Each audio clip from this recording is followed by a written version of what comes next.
Well, welcome everyone this morning to our National Drug-Free Workplace Alliance webinar entitled Stigma in the Workplace. This is our 6th webinar in our workplace webinar series. My name is Karen Bellinger and I'm the program director of the National Drug-Free Workplace Alliance, which is the workplace division of Drug-Free America Foundation. We'll have a few housekeeping items here. First, everyone will be muted as usual. We'll encourage you to write your questions in the chat box. The final 10 minutes or so will be devoted to responding to your questions. The webinar is being recorded and you will receive a link to it along with the PowerPoint presentations from our presenters upon completing the survey. The survey will be sent later today, so we appreciate it if you would please complete it as soon as possible. And I would like to invite everyone on the webinar to consider joining the International Society of Substance Use Professionals. The ISIP network is for all persons who work in the fields related to substance use. More information will be sent to you following the survey. Finally, I will invite all of you to any future webinars that we have in 2021. We don't have any scheduled at this moment, but we will invite you as soon as those are. So let's get started. Here's our brief bio on our first presenter. Boro Goic is the president of NGO Celebrate Recovery in his hometown of Sarajevo, Bosnia and Herzegovina. He has been actively involved in the recovery field since 2002. After successfully completing a rehabilitation program, he worked as a volunteer in one of the major rehab centers based in Croatia. During his time in the center, he realized that he had a calling to be involved in the recovery field.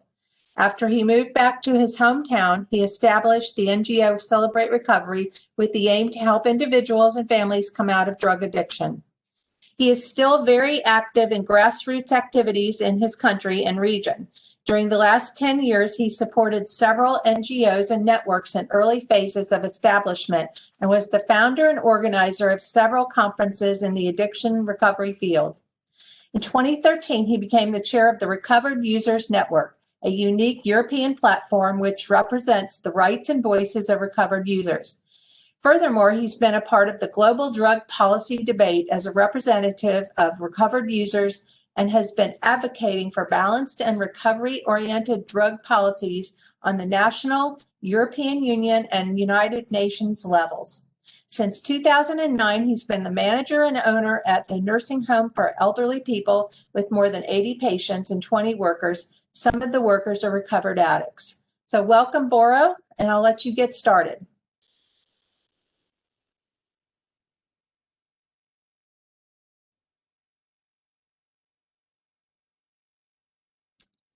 We can't hear you, Boro.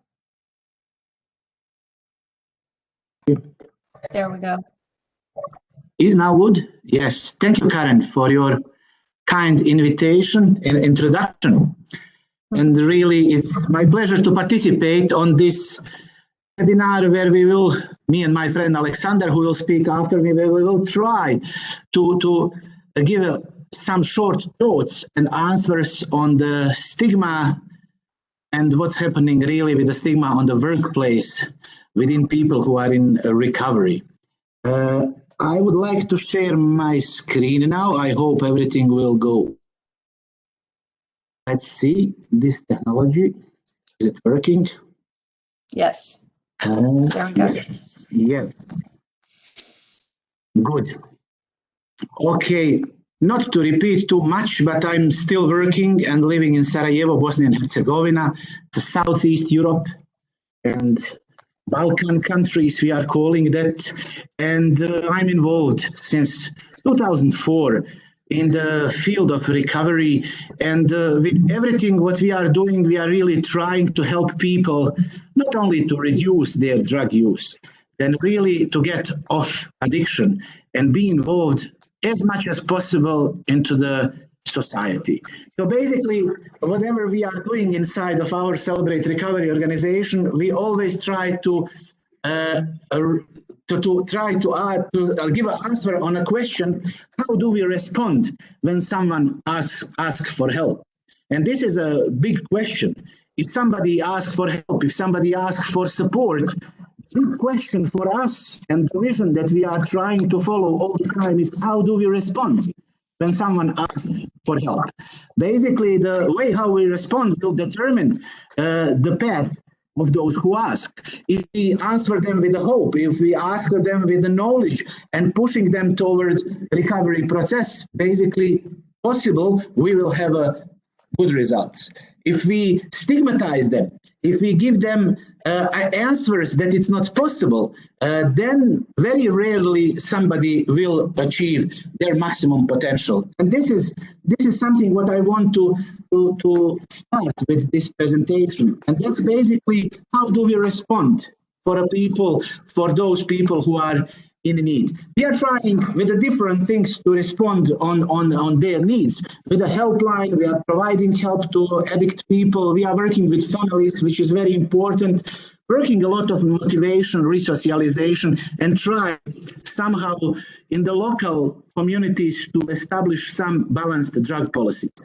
Also, as Karen mentioned, Recovered Users Network is a platform that is connected with a lot of different recovery champions, and then we are trying to provide their voice on the different political arenas. So basically, we want to try to bring a voice of recovery people and the knowledge that they have about recovery to the decision makers, and that recovery voice should be heard on the arena like EU and UN. And I can tell you in the last decade, I think a lot of things, good things happened on that field. So basically today we should cover stigma and the workplace, and I will try first to say that I will talk today more about people in recovery who are stigmatized than people in addiction who are stigmatized. So maybe for somebody who is not in the field, this is the same thing. Okay, addiction and addiction recovery. But I would like, without now huge explanation, some distinctions to make a little bit difference between people who are using drugs in the moment, and the people who are in recovery process. So this is two different attitudes, totally. So people who want to go out of drug problem and trying to develop in the recovery process, there are some kind of treatment, they are on some kind of the groups, or they are out of therapeutic communities or wherever, and the people who are using drugs. So we will speak today, this 20 and some minutes, how much time I have, more about people who are in recovery process. As I said, in the Recovered Users Network, we have a support of a lot of people who are researchers. And Life in Recovery, it's a research project that was conducted already in 2013 in the US with the Faces and Voices of Recovery, then in Australia, 2015. And then we had opportunity together with the Sheffield Hallam University from UK to cooperate in the 4 countries in Balkan region: Croatia, Serbia, Bosnia, Herzegovina, and Montenegro. We asked 273 participants change exclusion and stigma, to see that, and also to see a little bit how we can measure a change. So basically, a lot of answers are there, but what I want to show you. When we asked about life problems in the last 30 days, we get result that 50% of all participants respond that continuous working full-time is the biggest problem. So let's put now in the practice this everything. When someone is in recovery and you ask him, what is your biggest problem in the last 30 days? Be sure if they respond, if it's something a problem, then is that really problem? So those problems can bring people in recovery to the potential relapse when they consider something as a problem, and that can bring them back to addiction again. If we asked about housing, so only 6% said that, so people are not homeless in the Balkan countries. So people are not offending anymore, they are in recovery, only 0.4%. People are not involved in the criminal justice system, only 5.7%. But continuous working full-time, it's a big problem how people in recovery in the Balkan region are reporting. What that is telling to a recovery community, what that is telling to a people. Let's think about what does it mean for somebody to have a job. Can we think in that direction? To have a job means for people in recovery to have something where you will be active 8 hours a day from 24 hours. This is something where you will be challenged to grow, because you need to be productive, you need to have some some skills that you can get that job. And basically you can have a responsibility, because after you have a salary, you need to come home and to show your responsibility toward that, what you earned through that day or month. This is very important for the people in recovery. So basically to have a job and to have a safe job and to have a job where you are not stigmatized is a very important thing for the people in recovery. When we ask about employment factors, look the answers what we got from the participant. For example, frequently missed school or work, 2/3 of all participants responded and answered that in active addiction they've been frequently 2/3 frequently missed work. In recovery, only 6.5. What happened with you are fired from your work or suspended? Almost half in active addiction was fired or suspended from the work, only 7% in recovery. Then also get good job evaluations, because who is evaluating you? You are not evaluating yourself. So your boss or the co-workers are evaluating you. In early recovery, until the first year, almost 50%, and then it's growing. 80% almost after the 5 years in recovery are reporting that get good job evaluations. So this is some data that we can really show to the employer communities, to the offices for employment, for labor market, which is showing that missing work or get fired for the people in recovery is eventually equal like with the ordinary people. So basically we have now some data that is showing to the employers, to the co-workers, to everybody, or to some decision makers that is showing that we should consider people in recovery like everybody else on the labor market. So this is very important. So let's think a little bit about what is stigma. Stigma involves negative attitudes or discrimination against someone based on a distinguished characteristic such as mental illness, health condition, or disability. So basically, there are negative attitudes. So when I asked on the beginning, so how do we respond to people who ask for help or support? We can respond, we or society, employer, co-worker, with a very negative attitudes and discrimination, or with some positive attitude and some connectedness. So stigma and recovery are very related but very contrary concepts. In recovery, where recovery claims a half full glass of opportunities, stigma points out half empty glass of discrimination and devaluation. Where recovery sees challenges, stigma identifies obstacles. So how that looks like in the life? So how stigma identifies obstacles? Stigma will tell, I know your past, and let's see when you will next time commit a crime. Because once an addict, always an addict. It's a stigma. Recovery sees challenging, sees, I know my past, but I also know that that past is not determining.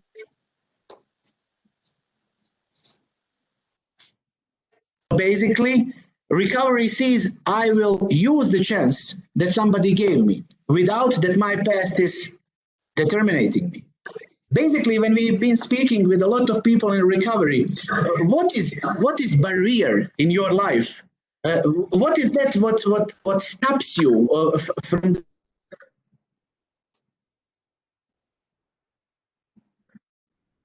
continuing process in recovery?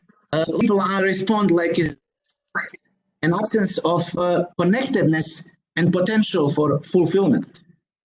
If we go back about addiction, when people are inside of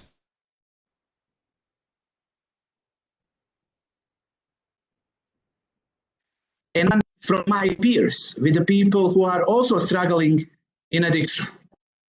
But basically, if we want to provide some recovery-oriented, let's say, things that will challenge people, then we need to provide as a society, but still as a people in the workplace, something that will be connected with hope and that will provide connectedness and some potential for fulfillment. Let's look what are the factors that contributes to the stigma in the workplace. First thing, I think it's a lack of education about the nature of recovery. I understand that workplace is not a place where we will talk 8 hours about addiction and recovery. This is very clear and normal.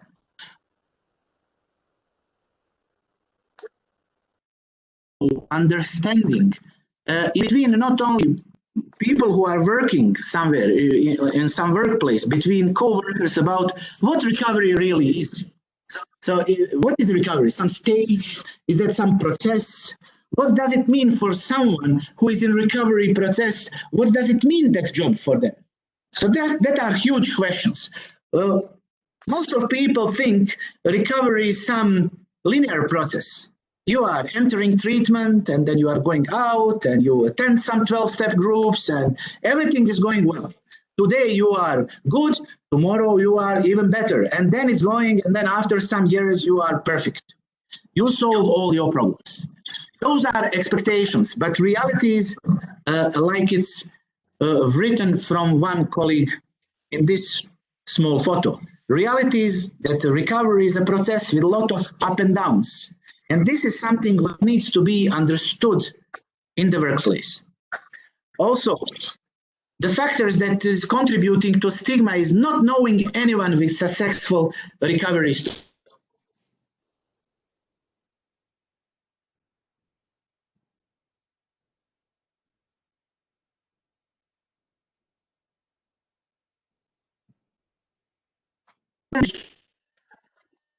Know anybody who recovered from the addiction. And of course, it's a stigma. Not knowing successful stories, not knowing that change is possible, not knowing that anybody can come into the addiction problem. Not only drug addiction, then we have today a lot of different addictions, alcohol, gaming, porn, everything. It's surrounded by addiction, but not knowing anybody, it's a factor that contributes to a stigma. Being surrounded by others who share the same radical beliefs. And this is when people are sitting together and speaking, yes, there is no possible.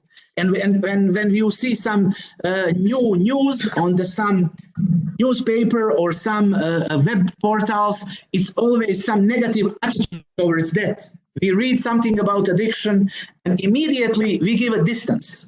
Like, it will never happen to us, but still, okay, be far away from me. Let's hope that I will never come into the situation that I need to help someone or support someone in addiction.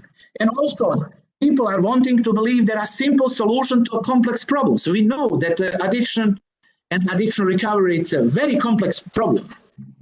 And really, it's not possible just to say, okay, how you don't see to a people in recovery, how you do not change. It's easy. Or just do something with your life. This is more stigmatizing than it's supportive. I think we need to understand as a society, as a people, as a co-workers, as employers, nature of addiction and recovery. Is that too much to ask from the people who are working in some workplace? Sometimes yes, but we will come into the situation where that is needed. How stigma can be overcome? It's a big question and we don't know the answers, but we can just try to do differently than we did until now. First, there is no overnight change. So basically, we cannot do nothing today that tomorrow will bring a big result. But providing accurate information on recovery process, for sure, yes. And And stigma feeds on misinformation, as we said. So many misinformation sometimes we are giving to other people regarding addiction and recovery, like this famous, that we will see when you will next time relapse. I understand that relapse is something part of the recovery process, but if we are just waiting as a co-workers or employers or people in the workplace that somebody is falling down, we are really stigmatizing people. But what can help really is that changing values and personal beliefs can be a very good example. When I'm speaking about this, I'm not just speaking about people who employers or co-workers that needs to change values and personal beliefs. Of course that they need that, to understand people, to be passionate about those people. But still, if somebody who is in recovery change values and personal belief, he will with that reduce stigma. How that can look like on the workplace? For example, if somebody is in recovery and his personal beliefs are changed, and those persons think I want to be a responsible person. So then if it's the working time from 9 to 5, he will come 8:50 to prepare himself for a job, and then at 9 o'clock, he will be ready for his work. It's the same thing when he's going out of job. If he's starting to prepare 4:45 and he's not until 5 o'clock in the workplace, of course that some people can have a right to stigmatize you. But if your personal beliefs are changed for people in recovery, with that behavior, proper behavior on your work, the stigma will be reduced for sure. Because then nobody can say anything against that. Or, for example, if the people in recovery in the workplace are working same when the boss is looking and when they are alone. So this is very, very interesting. I'm thinking, if we as a people in recovery wants to be the same and expect that the whole people will change and accept us, I think we are in the wrong place. I think the change comes together. As we are better in the building personal recovery capital, so we will reduce stigma. So basically, I don't want to say we are people who had a bad past and this and that, so please accept us and reduce stigma how much you can as soon as possible. No, we need to do something on that because we are responsible for our actions. We cannot be responsible for our employer or our core workers. So basically, sharing recovery stories. This is a part of the freedom that I think in every recovery process has a big part. Why we are not sharing recovery stories sometimes in our workplace? Because recovery story, personal story, nobody can be against that. If somebody who is in recovery shares his personal story, I never saw that somebody after that story is shared will say, oh, how bad that past was, and I'm now somehow judging you because you're past. No, people like winners. People like people who let's say, touch the bottom and through some process they are now on the different place in life. Also, sometimes on your workplace, talking about addiction and recovery can bring some atmosphere that is different than just not knowing nothing about recovery process. Also, a very important thing is creating an ecology that promotes recovery.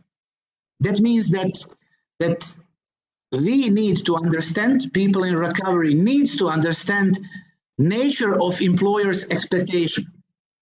Because when we are speaking about stigma, we want that everybody understands that target group. Yeah. But we need to understand also what is the nature of employers' expectation? Why is job there? Are we creating some only recovery atmosphere? Then we are in therapeutic community. We are not then working in some workplace. And every employer wants to see profit and wants to see productivity. And that's very normal. We cannot just say to employers and say, okay, see me as somebody in recovery. Can you bring some red carpet here, and then eventually the rules and regulations are for ordinary workers and for me different? We cannot expect that. This will be very wrong from the people in recovery. From other side, there is a need for the people who are working with your co-workers and the employers to understand potential and limits of person in recovery. This is also very important. We cannot say, okay, you have your company only because of profit. And whenever you see there is somebody in your company who is not bringing profit, fire him. I don't think that in such a companies, anybody has a chance. But I know we are coming from the different areas, and capitalism, it's a difficult thing. But each other understanding and sharing responsibility about creating an ecology that promotes recovery can bring that in some workplaces stigma can be overcome. As Karen told, I'm running nursing home with 20 employers since 13 years. And I think that in my company, I had maybe 12 or 15 people, not all time, then in all periods, you know, sometimes one, sometimes two people in recovery employed. As a nurse, as a cook, as an ambulance driver, so different positions. And I will let you know, I didn't create some special ecology of recovery there. You know, I didn't spoke with all co-workers that they understand me and that they understand people who I employ there to help them and support them in the recovery process. No, they've been really good as a workers, and through that they did everything what other people are doing too. You know, they've been accepted. So basically, we cannot create an atmosphere without that those people who are in recovery and who want to get out of a problem of drugs are doing some bad thing in the company. This is what I want to say. Shared responsibility.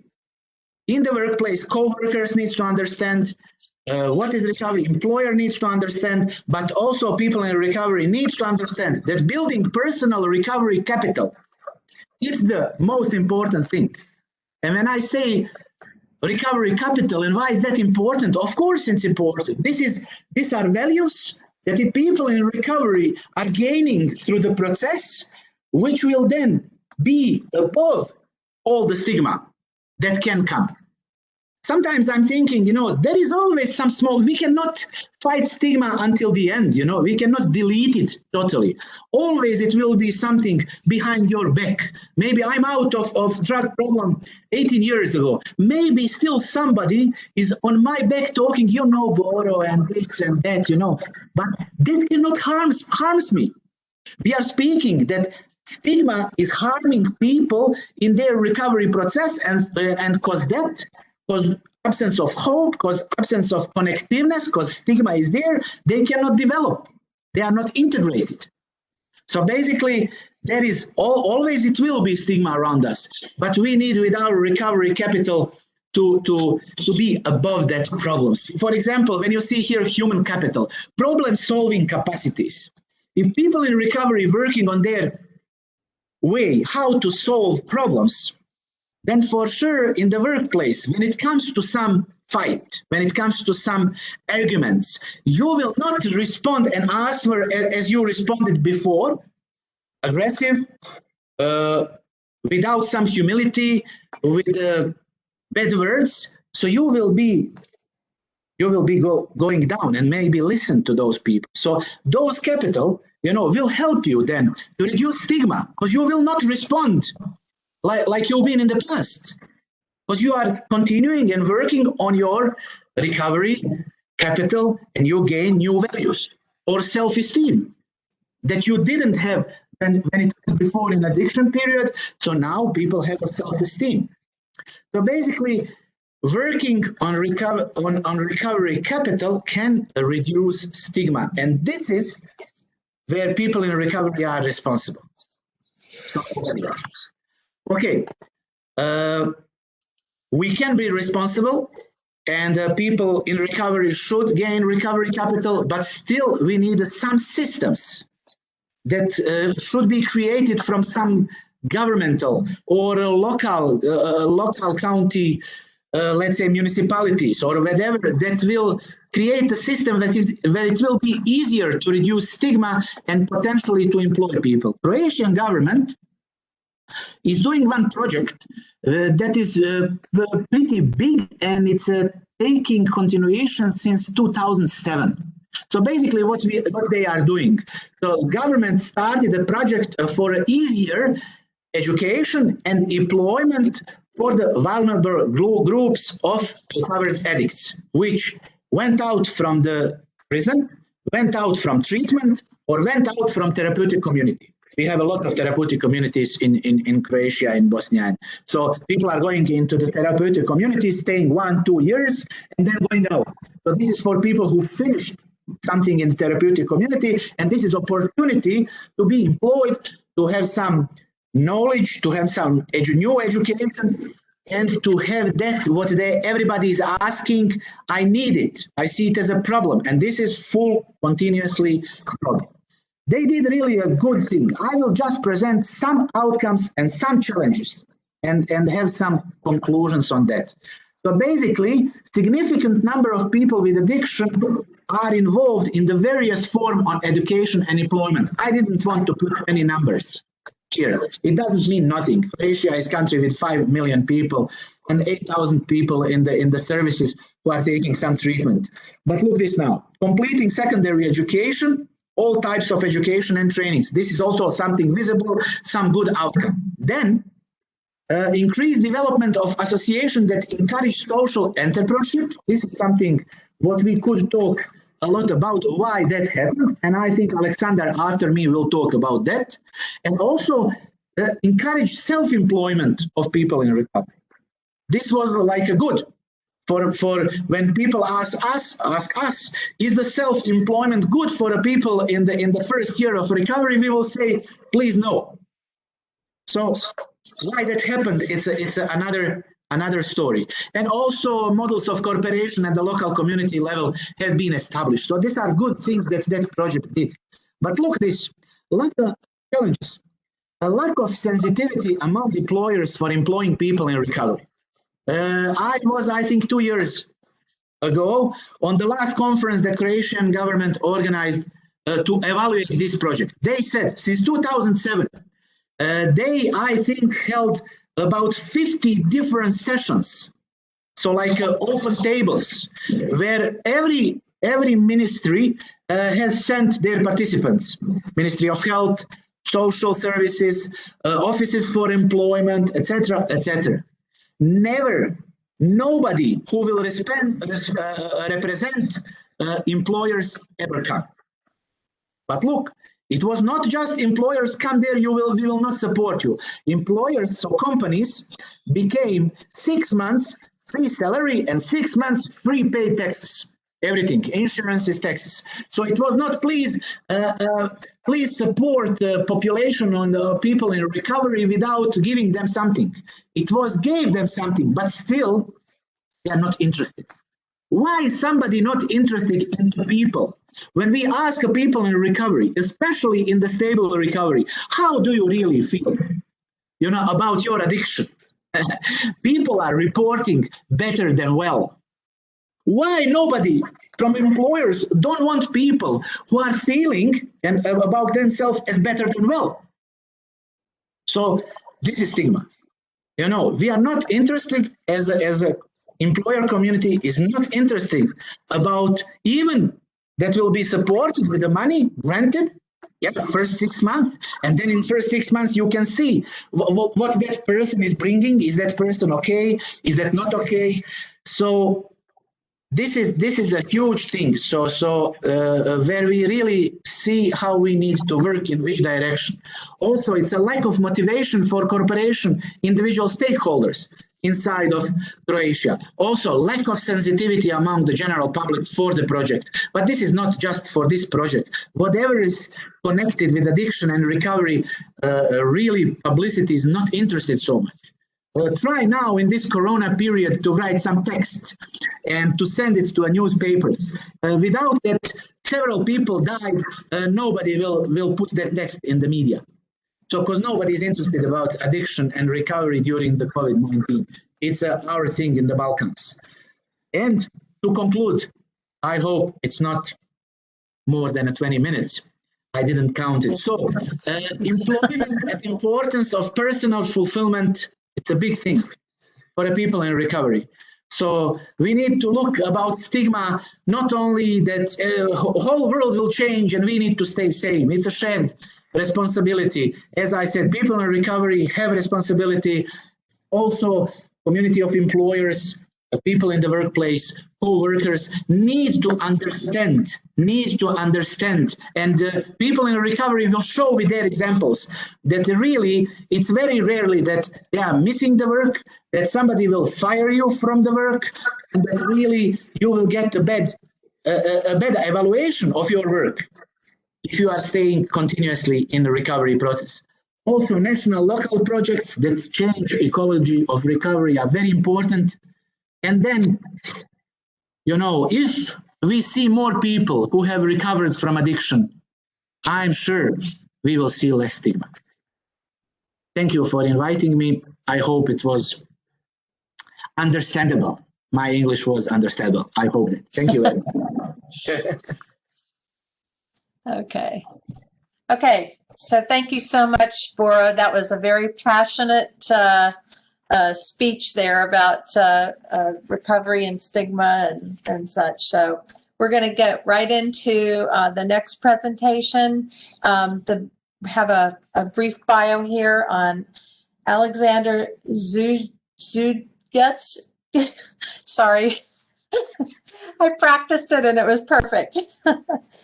He's the chairman of one of the founders of the Christian Association for Support in Prevention and Rehabilitation of Drug Addicts in Izlazak in Serbia.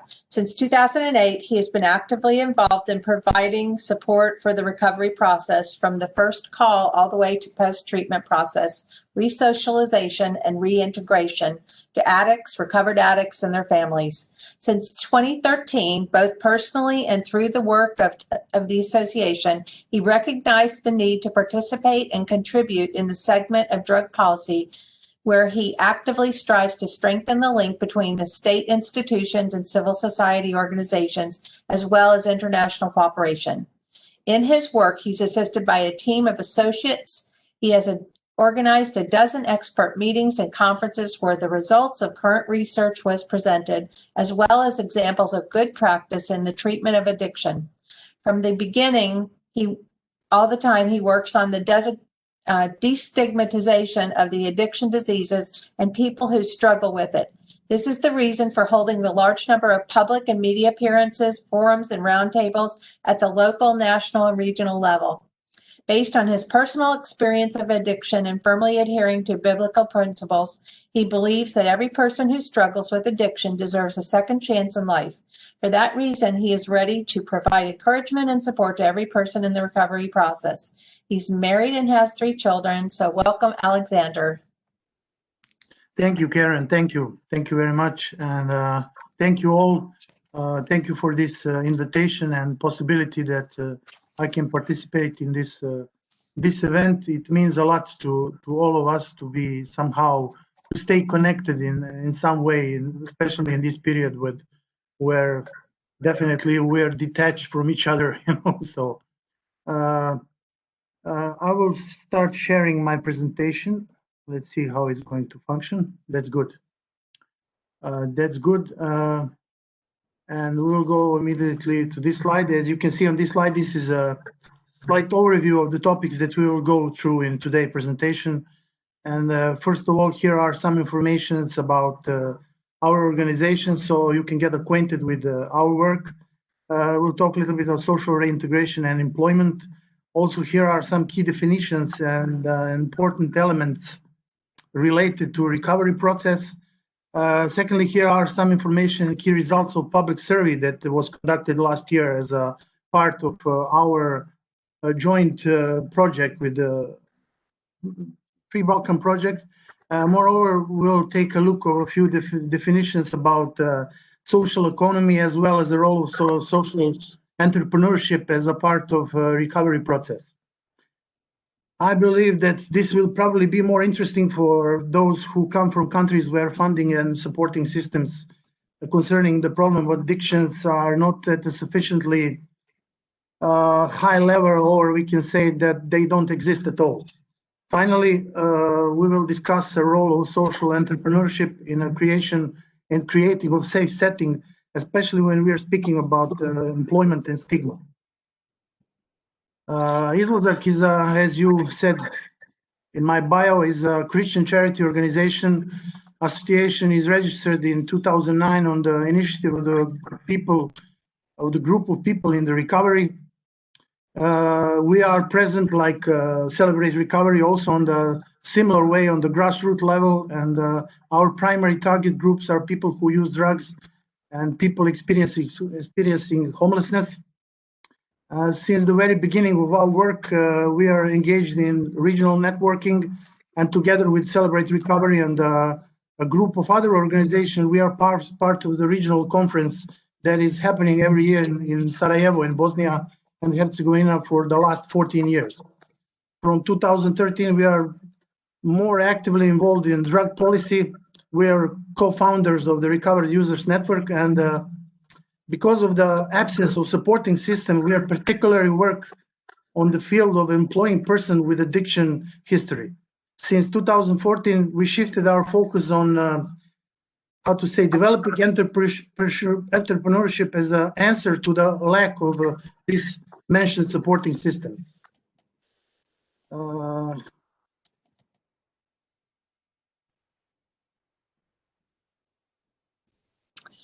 Sorry. Aleksandar, can you make this go to the full screen mode at the bottom? It's not full screen mode? No, it's in the notes mode or the normal mode. At the very bottom. Very bottom. Over. You're in the rare area. Go. I don't see at the that. bottom, right? The one up to the right. One, a little more. Right. Down. Over. One more. Here. Up just a tad. Right. One more to the right. One more. There. One more. One more. There we go. Good. Thank you. That's okay. Sorry. That's okay. Yeah.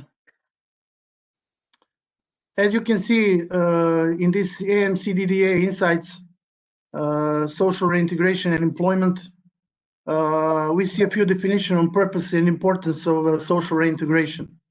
And the first one say that social integration is any social intervention with the aim of integrating former or current problem drug users into the community. As social reintegration is seen as a foundation for drug treatment, as such, it also includes all those activities that aim to develop human, social, economic, and institutional capital. Activities that promote social reintegration are ethical and should be integral to drug treatment. Boro spoke about recovery capital, and I don't want to overlap with him. I'd rather quote, Dr. Mate, the famous doctor from Canada, and he said one interesting thing. I don't know for a fact that is true, but I quote him. And he said that average student of medicine in the United States does not attend not even single one class about emotional trauma. What's my point with this? My point is that traditional treatment is more focused on pharmacotherapy and of course on psychosocial outcomes. However, social reintegration scope is wider and is the most significant aspect of full recovery from drug dependence. All of this lead us to the last statement here that you can see, which for us today most probably is the important one, and that says the three pillars of social reintegration are housing, education, and employment, including vocational training. Okay. Sorry.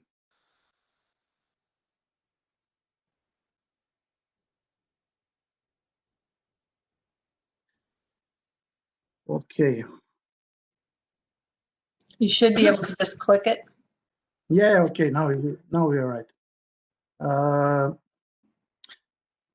We had a research that we have done in 3 countries, and when we speak about in the context of the stigma and employment and all these things that we're talking about today, and Boro was mentioning, we have done one research that was conducted in 3 countries, Serbia, Bosnia and Herzegovina, and Montenegro last year, and it was a part of our big project that's called Tree Balkan that we are now implementing for, I think this is the 5th year, the regional project. And the survey was conducted on a sample of the 1,000 respondents using a method of data collection through omnibus surveys in each of these 3 countries. And the method was the copy method of data collection. Also, subject of this research was public attitudes about drug addiction and recovery from addiction. Main objective was to estimate the public awareness of on the subject of addiction and attitudes regarding drug use, degree of stigma still present or people who use or have used drugs, as well as general knowledge about recovery options. And you can see here in the next slide, you can see some of the research results that and what were the statements of respondents when asked certain questions, such as, if my child was an addict, I would want him to recover, not to continue using drugs in a safer way, or if people who use drugs really want to stop using drugs, they could achieve that. I don't want a drug addict to be my neighbor. Increasing investment in helping to overcome drug addiction is a waste of money, and so on and so on. So this was some of their questions, and you will have presentations, so you will have the findings about that. But I make out some couple of the conclusions, and you're going to see that on the next slide. And it's 23% of the region's residents believe that people who use drugs can never recover, while 32% believe they can recover but can never return to a normal life. 1/4, 25% of the population in these 3 specific countries where the survey was conducted does not think that society has a responsibility to care for people who are addicted to drugs, while 1/4 has a neutral stance on this issue. People generally feel distrustful towards people with a drug addiction history, believing that parents should not allow their children to play with the children of a person with a substance use disorder or history. A significant share of respondents, and we are talking about 55%, and Boro was mentioned about one thing about that, do not understand the complexity of the problem of addiction and believe that giving up drugs is solely a matter of desire and decision of the person. Here is, let's say, it's about completely wrong attitude towards addiction problem. I would also like to quote famous doctor again, and he said, old myth associated with addiction is that it is a matter of personal choice. Entire legislative system is founded on an idea that people choose to be addicts, and let's then punish them for being addicts, so we can discourage others from that. And he said, and I also can say that the same thing, especially from my personal experience, nobody I know woke up one morning and said, my ambition is to become an addict. 53% of examinees believe that person in active addiction can be distinguished from other people. You know what is that? That basically people believe that long hair, piercing, tattoo mean that people using drugs, person is using drugs. Sadly, many people are dominated by these stereotypes, definitely. 1/4 of the respondents think that it is not foolish to enter into a relationship with a person who has recovered. So now we have 1/4, 25% of people are feeling all right that somebody who has a history of a drug addiction and now is looking recovered and prosperous and normal, that's fine with him. But 45% would not provide such an opportunity to recovered people, you know, and they think that that is foolish. That's a crazy thing. And basically they're sending a message that that it's out of mind to give a chance for a normal life that includes intimate relationship, you know. It's a huge percentage. And when we speak about stigma, and employment, I singled out two results that speak in favor of influence of stigma. On question, people with a history of a drug addiction should have the same employment rights as everyone else, 16% of respondents stated that they do not agree at all. 15% said that they generally disagree, and 27% neither agree nor disagree. But if we continue digging deeper into this question, we will get a picture that sends a clear message on restrictions and limitations that we put on the people who are in the recovery process. And I must be honest, although I myself have experienced addiction, I have also capacity to stigmatize like many other respondents. You know, I had that in my personality. I see that. And I was asking myself, you know, regarding these questions, especially since I have 3 kids, what would be my response to this? But on question, most people with a history of a drug addiction could be entrusted with a job of a nanny. 50% do not agree at all. 18% generally disagree, and 19% neither agree or disagree. Only 13% would give a chance to work as a nanny to the mentioned subject of the question. You know, and we are basically sending a message like a society. You can work, but you know, you cannot do everything like all the other normal people. And that's some of the findings that we are received from this research. And especially my wife and we both of us, we have a drug addiction history, and this question was interesting for me because her first job after the rehab, she was the first paid job, and she was a nanny, you know. And I have to say, you know, we're grateful for this 13% of the people, you know, who don't find that like a big issue, you know. And we'll try to encourage people to do anything they feel they should do. And if we go further, I will talk a little bit about our experience in Serbia. As now we think about our experiences in Serbia, it brings us to the conclusion that after the treatment, people in recovery face mistrust, broken family relationships, lack of aftercare programs. They have no education and skills and experience, and they experience social exclusion, unemployment, and of course, stigmatization. That's the thing that they get from society, what they need. As you can see on this slide, they need a safe place to live, meaningful activities, sense of purpose and hope. And if we want to protect people in recovery from social exclusion and support them in their integration, we cannot neglect the social needs they have. That brings us to the social economy and social entrepreneurship. That brings us to that. Why? Because, as I said, social economy, and I will give just a couple of definitions of that. And I will also like to encourage people from the States. We're not talking about communism. You know, when you touch into the profit you know, in the capitalist countries, immediately, you know, people get, you know, what are you talking about? But social economy is a concept that was founded, I believe, in 1970 in 20th century, somewhere in the Great Britain.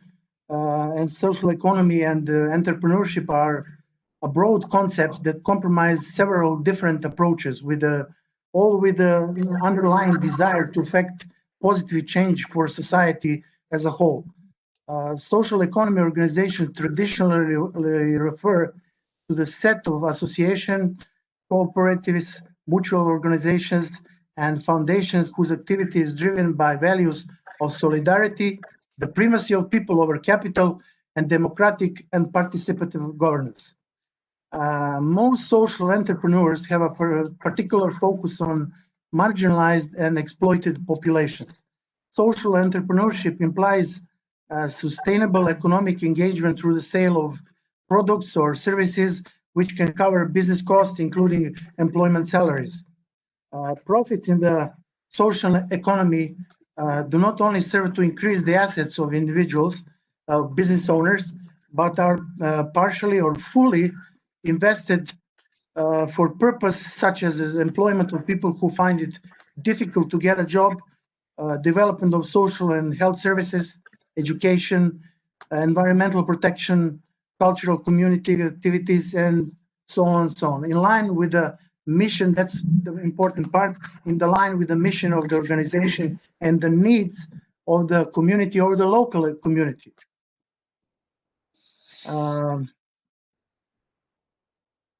In many European countries, as well in the United States, civil society organizations financed by the local governments are the main providers of support services for the people experiencing addiction and homelessness.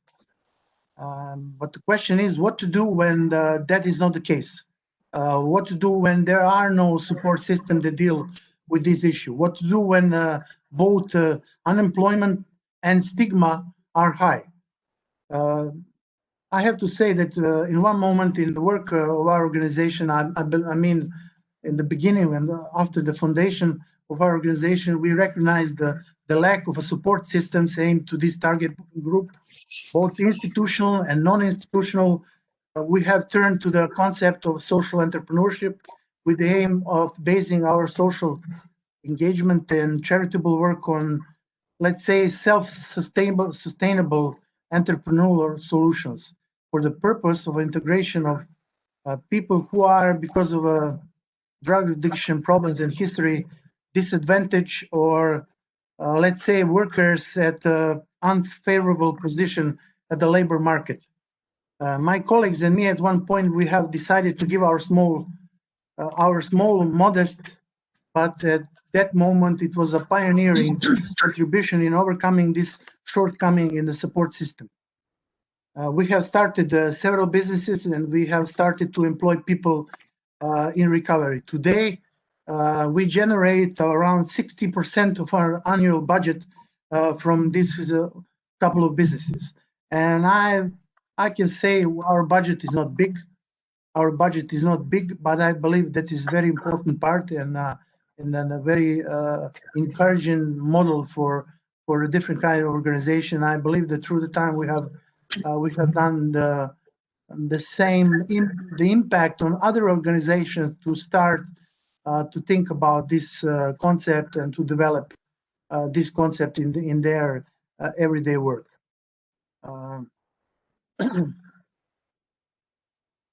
Creating a safe setting, and that's a very important thing.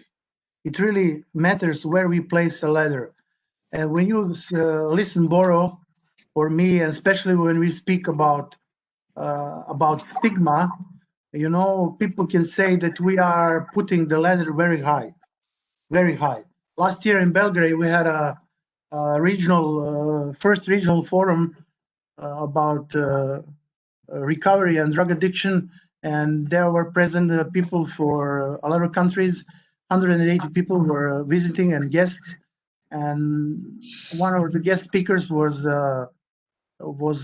former president of the World Federation Against Drugs, Esbjörn Hornberg, and he said one thing, you know, he said one thing that we have a lot of unrealistic goals in our lives, you know, like we would like to have a world without car accidents, but we have a car accident. We'd like to have we have a world without wars and the world of peace, but we don't have. We have a lot of wars, especially in 20th century, you know, and that are unrealistic goals, you know, when we look from that standpoint. But we also would like to have a drug-free world, you know, and a lot of people would say that is unrealistic goal, you know. But very important thing is, and it really matters where we place the ladder. what is, what is our ultimate vision of the things. It is important to bring a person to the place of his maximum potential. But in order to achieve that, we have to put the person in the center, and instead of expecting him to change in order to satisfy the needs of the system, rather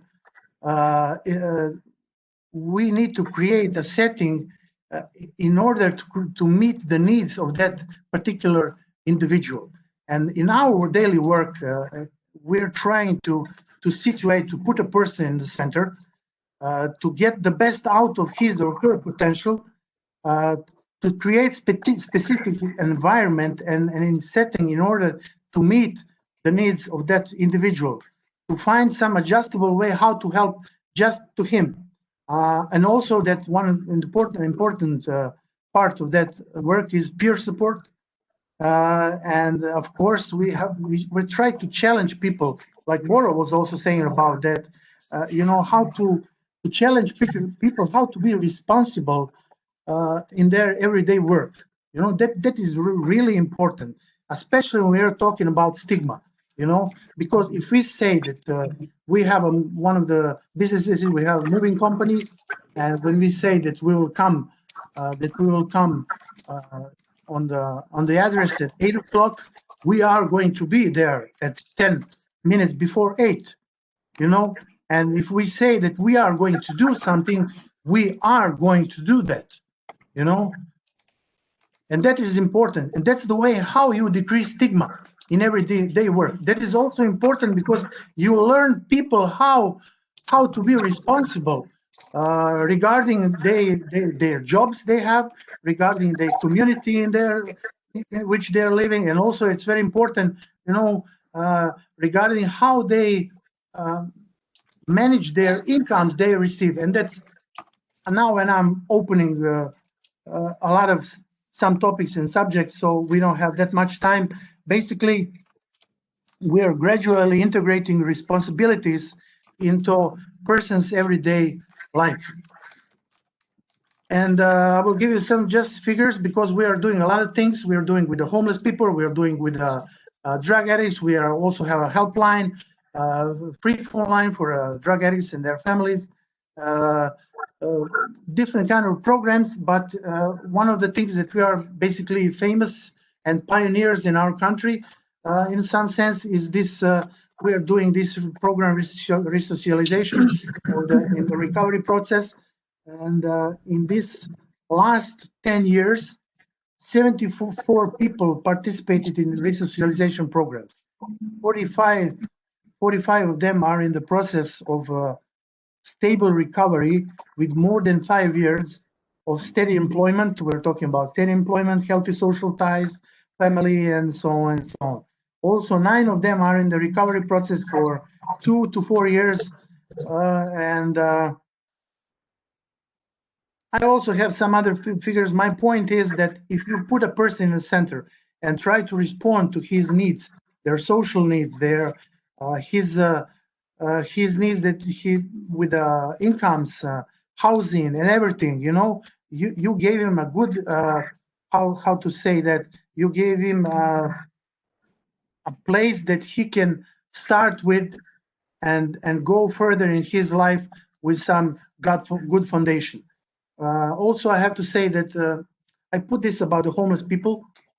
Almost why we start working with the homeless people is because we have one public center for the homeless people, and they have very limited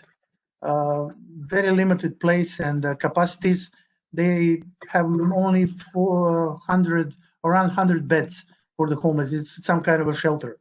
And one of the things is that 40% of beneficiaries of that public centers are having problem with the drugs or alcohol. And through this last 5 years, 300 people that are experiencing homelessness have received help in our day center. 80 persons weekly receive material aid in the form of food and clothing, as well, laundry, bath, and psychosocial help, and a lot of other things. And basically, a good part of this day center we are paying from the incomes that we that we made in the social entrepreneurship programs. Creating a safe setting as a springboard. That's the word that I was trying to find later a moment ago. And when we talk about stigma, stigma undermines reintegration and employment. And matter of employment plays definitely decisive role in establishing a new social identity and general well-being of a person. And as a society, we have to find to give some anti-stigma response. And as Boro said, but it's very important that recovery champions raise their voices and speak about their experiences and the way how they overcome this struggle, you know, and to share their stories, recovery stories. And basically, that's it. Thank you. Thank you very much. Okay.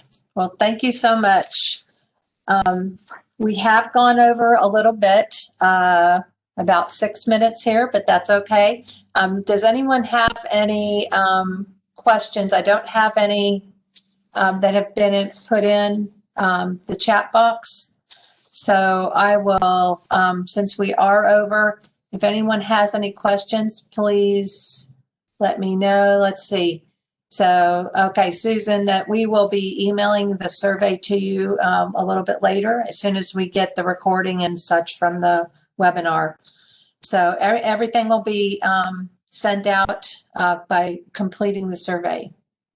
So no, she's talking about the survey that you, Aleksandar, that you implemented. Can we get a copy of that survey, the results? Oh, you're muted. I'm sorry. Yes, we can send you that, but it's not on English, so that's the problem.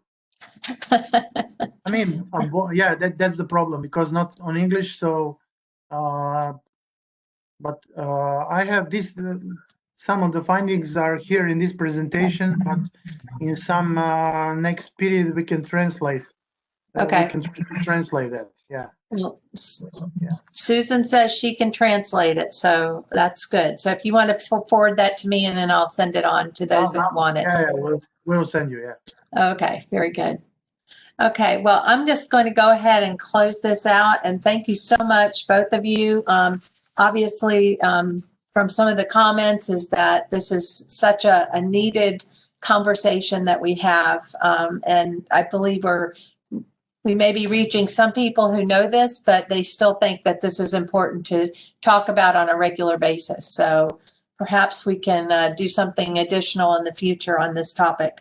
So just so you know, we do not have any future webinars that are scheduled, but we will send everyone an invitation when we have those. We're also going to send you information about the International Society of Substance Use Professionals and how you can join that network. And again, just watch for the survey that'll be later today and complete that, and that'll get you the links to the PowerPoint presentations and the recording. So thank you so much, and this will conclude the webinar. Goodbye.